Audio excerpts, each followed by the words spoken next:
Hey guys, welcome to this video. So this is my second video on the channel. This video will be going over why you would want to use Kubernetes. Since we got an introduction to Kubernetes in the last video in terms of the basic concepts, now we'll be looking at the benefits of Kubernetes.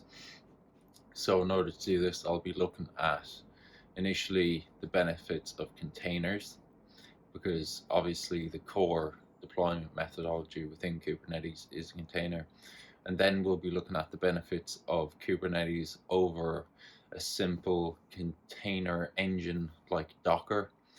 And we'll get into some details around that. So to start off with, we're looking at the deployment methodology. So in the olden days, we had bare metal deployments. This consisted of just our machine with its operating system and applications deployed directly on top of that. So how we would provision this would look like generally some sort of script, or we might more recently have used a tool like Ansible or Puppet.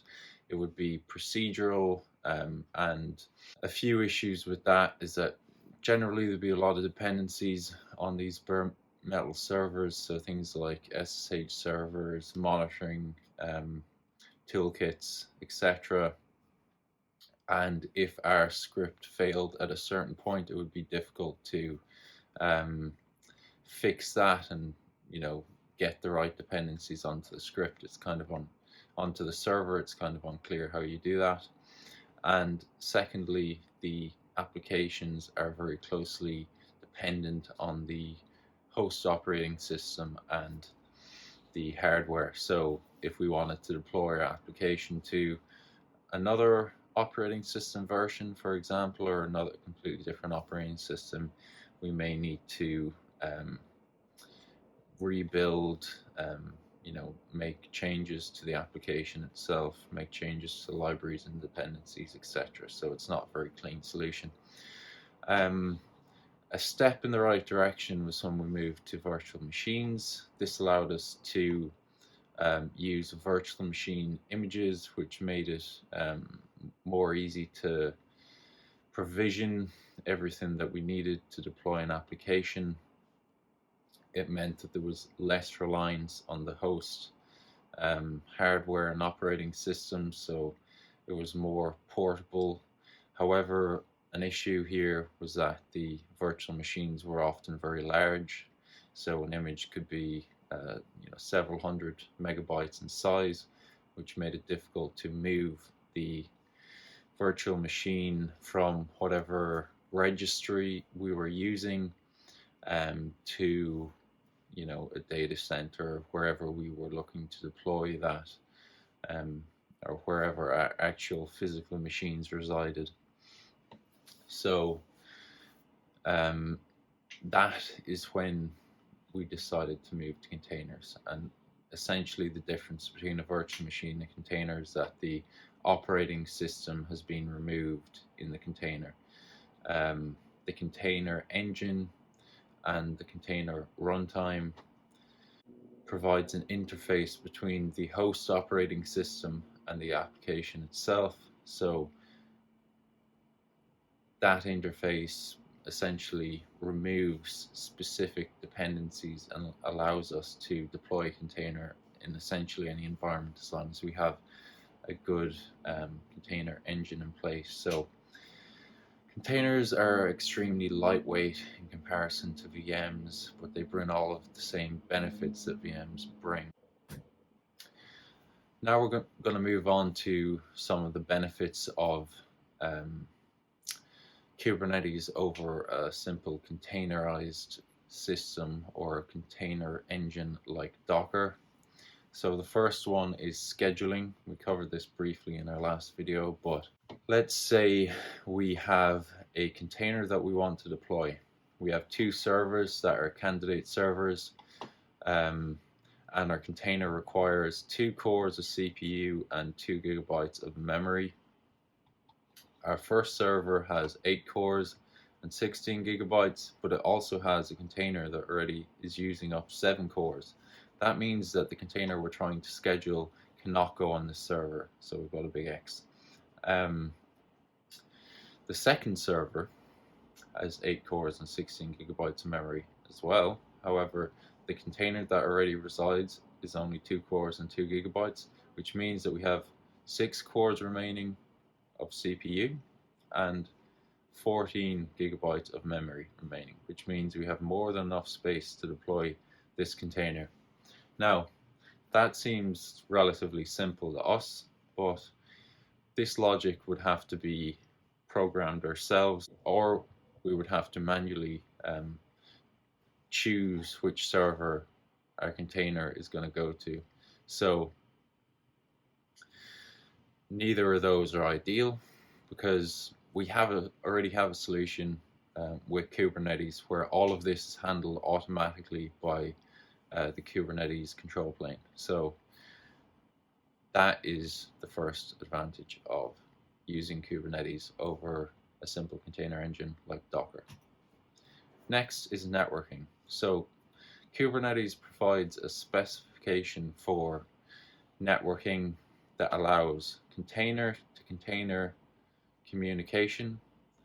It allows cross-pod communication within the same node, and it allows cross-pod communication across nodes. So using an example of something like Docker Compose, we can communicate between containers on the same server or node, but there is no inbuilt support for communication across nodes. So Kubernetes provides that functionality for us. Kubernetes also has a specification for communication between pods and outside of the cluster, between pods and services within Kubernetes, but we'll get into the details of all that in the future when we look at networking specifically. Self-healing. So what happens if a container crashes? Well, simply put, Kubernetes will ensure that the container is replaced if it crashes. And what happens if a node goes down? Kubernetes ensures that the node is replaced, and also all of the pods on the node are also replaced. Pods/containers. We can use those interchangeably here. This is not the case for something like Docker Compose, although we can specify a restart clause with Docker Compose. This is only within the scope of a single server. So if that entire server goes down, we lose everything on it. There's no concept of a cluster within Docker Compose. There is simply containers on a server, so we can't do anything if the server goes down. That's the broadest concept within a technology like Docker Compose. Finally, Kubernetes provides support for intelligent application rollout. So this example here, we have an application deployed to 2 containers within our Kubernetes system. The application is on version 1, and now we're ready to push version 2. But we want to do this intelligently. We don't want to just roll out version 2 immediately, and if there is something broken within version 2, then it will cause an outage or a buggy system for our customers. So what do?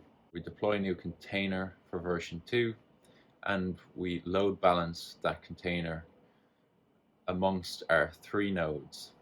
We then monitor how is our version 2 container performing. Are there any errors noticed by the customer? Are there any alerts coming up in our monitoring system? If not, then we can deploy another container with version 2 and retire one container with a version 1. Again, we monitor here. We ensure there are no alerts, there are no bugs being noticed by our customer base or by internal testing. And if everything looks good, we can finally retire our last container running version 1. And now we have successfully rolled out a new version of our application. And at each stage, we were careful to not lose uptime for our application, to not introduce unnecessary bugs. And this is something that is supported by Kubernetes that you won't get in simple container engines like Docker. So I hope that was useful for everyone. That's kind of an overview of, first of all, why you want to use containers, and also why you want to use a container orchestration platform like Kubernetes over simply going with straight up Docker or some other container engine. So I will leave it at that. Thank you very much for watching. If you could subscribe and like the video, that would be much appreciated. And if you have any questions, please leave a comment. And I'll see you in the next one.